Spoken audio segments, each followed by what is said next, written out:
Welcome to Mechanic. Today we have a 2013 Mini Cooper. It's got the 1.6 liter engine in it, and we're going to go over the process to be able to change out your serpentine belt and the tensioner.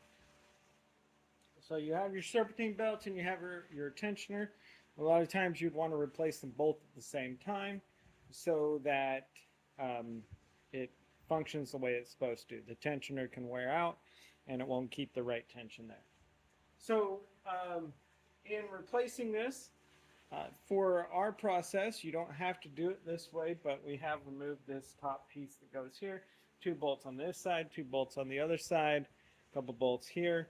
This headlight has been removed, 4 bolts that hold that headlight in, and then worked our way around here. And that way we have a little easier access to the tensioner component that is right inside here. 2 things, to get the space you need to be able to get the bolts out from the tensioner, you will need to raise the engine up. One of the ways to do it is to raise the engine up. And so you'll need to undo this 18 millimeter nut here and then be able to raise the engine up either with a jack stand and a block of wood under there, under the oil pan, and then raise it up slightly, and then or using an engine hoist where you can raise this up also. And so those are a couple things that you will need to do. If you don't take off this top bracket here, then you can just use your use a floor jack under and raise it up. You'll just have to reach through this side with your wrench to get this undone. So that being said, we will be able to start getting components undone. And show you the belt diagram here of this engine or this setup. And so we have our belt diagram right here. So with our belt diagram here, this is what we're looking at for a 2013 1.6 engine belt diagram. And or I think this is an R56 engine on the Mini Cooper. So we have the crankshaft pulley, alternator, AC, and the tensioner. And so they go rib side around the crankshaft, rib side alternator, rib side AC. With this tensioner right here, where we release the tension on it, there's a little pin that can go in there, and then we can undo the 2 bolts here. We also have this tensioner unit here that basically it pulls in this way and runs on this pulley. It runs on the back side of the belt here and spins this, and as it spins this, it spins the water pump in the clockwise fashion. And so we will need to be releasing this tension, whether you're going to replace this tensioner also or just release it so that you can get your serpentine belt off to remove it. So that's our belt diagram, and so we know what we're looking at. All right, so we're looking down here at the tensioner. We have this little push pin here, and we need to be able to release the tension on our pulley here. Now, to release it, it's a size 30 millimeter is what you need for here, whether you've got a 30 millimeter wrench or a socket.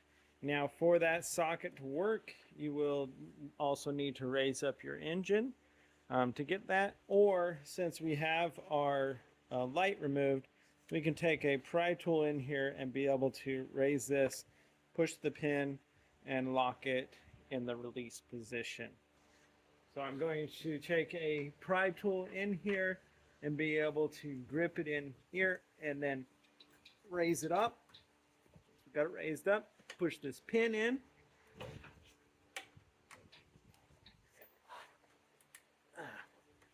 There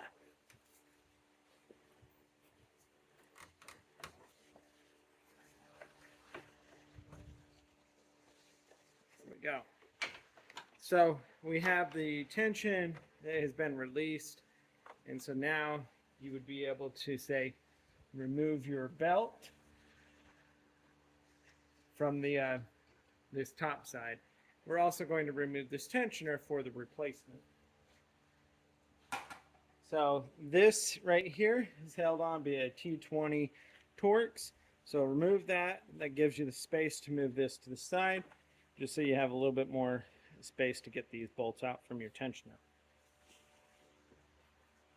These two bolts that hold in here, they go through the tensioner and all the way through the alternator and hold the top of the alternator. Now you've got a bolt in the bottom, so we can remove these completely and the alternator will still stay in its location.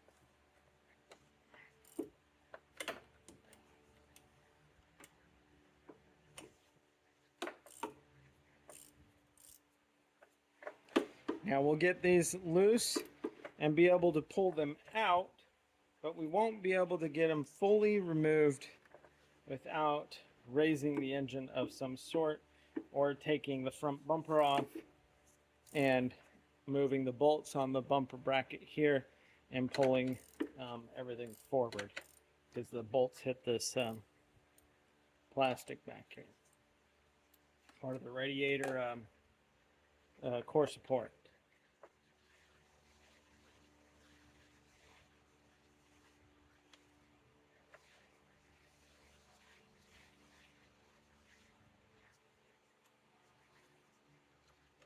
Okay, so we have the bolts removed. Now the tensioner, it will come free, but like I said, the bolts and don't come enough out to be able to clear without us. We're so close, but without us being able to raise the motor and push it backwards, or removing components and pulling this forward. And so to raise that the motor, I'm either using a floor jack under or a floor jack under with a piece of wood, or an engine hoist.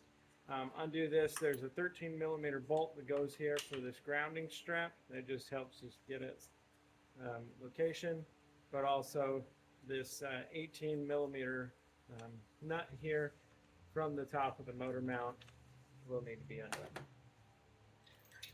Moving our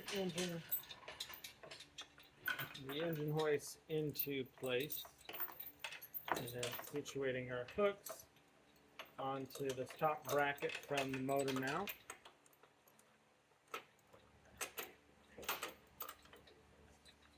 And now we'll be able to raise it up.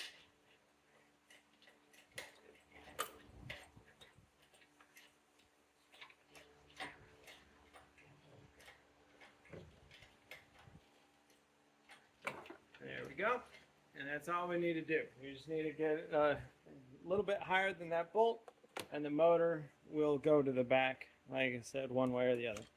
So now we have the space to be able to get these bolts out with the tensioner unit.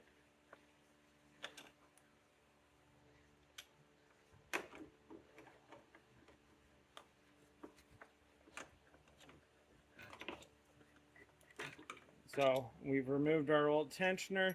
Do not take this apart. It's got a very strong spring in here and it'll be very dangerous.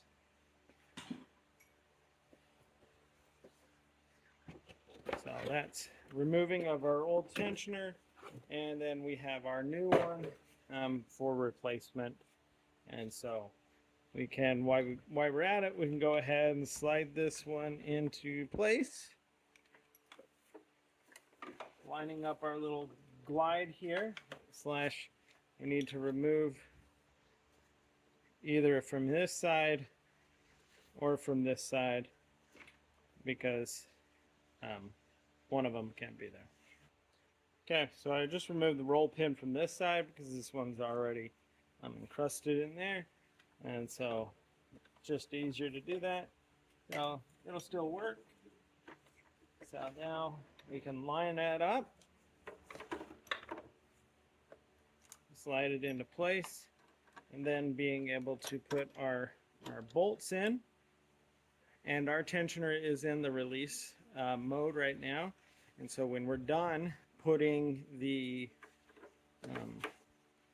belt on, All we have to do is release this a little bit, going the counterclockwise, actually going the clockwise, and this spring will pop out and then the tension will be set.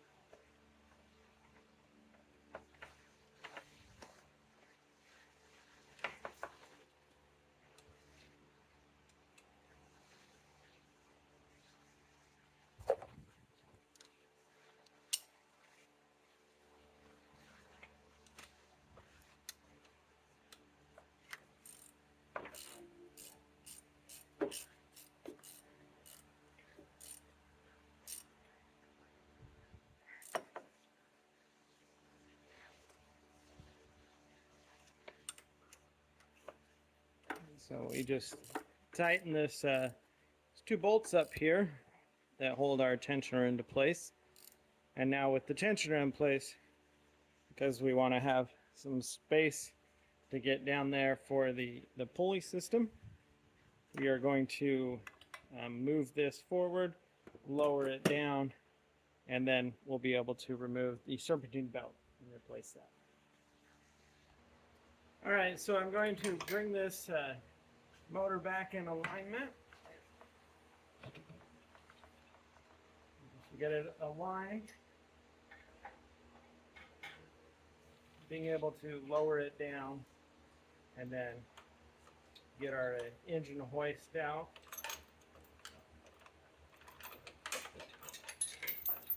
So that we can get down there to get the serpentine portion of the belt replaced. All right, so we've tightened our bolt here. We have that lowered down. Now we got to go down below here. The wheel is removed, the inner wheel liner is removed, and now we can go down here to be able to release that second little tensioner piece to get the belt off and then be able to replace it with our new belt. All right, so we can see down here we have our belt that's loose, our AC compressor, our alternator, which is up here. But you can see we have this tension unit here that rides up on the back side of the belt. And then this spins and then spins the water pump. Well, we won't be able to get this belt off without releasing this tensioner. And so what you do, there's a little tab right up here, and we just need to pull that backward. And then once it's released, now this little bracket pulls, and you do have a little latch mechanism on it that will keep it released, or just pull it, and when it's released, see it now, it flops in there. We'll be able to remove our serpentine belt so that we can get our new one in there for replacement. So there is some type of locking tab. You got to pull this and pull it one way or the other, or just kind of pull on it as you're situating. So we remove our belt and then get our new one and make sure that our new one matches pretty closely to the length. Now the length will be generally a little bit shorter due to the fact that the old one, or the new one, is not stretched like the old one was. So taking our belt and being able to run it up, following the diagram there, and then again we need to pull this so that it's released, and wrap this around the crankshaft pulley here and into the grooves.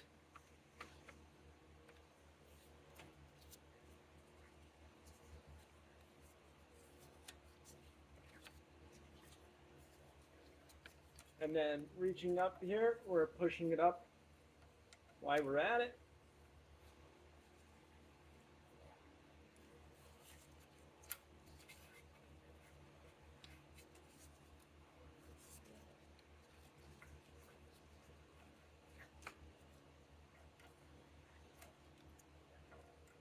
Going over that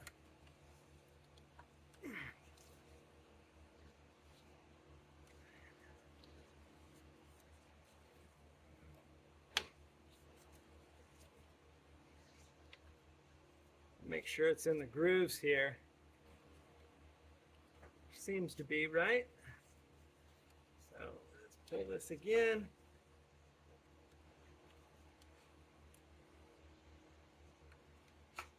Perfect. Okay. So we got that wrapped around there. That tension is good. It's in the grooves. So then just make sure that you press this back up inside there to keep the tension for this one to work. And now we just got to get this up around the alternator pulley, and then we can release the tension on the tensioner unit itself.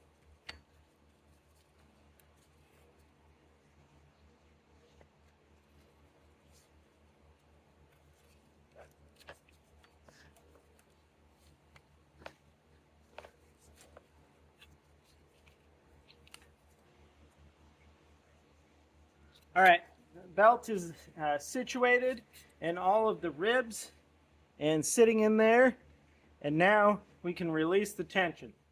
All right, so to release the tension, we just need to back it off a little bit, and that little pin will back out, or we could just knock the pin out, but this, it's got a spring on there. Just gonna reach in here with the pry tool and just be able to move it a little bit, and there we go. That pin backs out, and that is our tension has been released into operation mode. Like I said, there is a special tool that they sell you can use on that, or a 30mm socket, or when you have portions disconnected, you can just use a pry tool to get in there. So that's replacement of your tensioner and your Serpentine belt on your Mini Cooper with 1.6 liter engine in it. Thanks for watching Mechanic, where you can be the mechanic.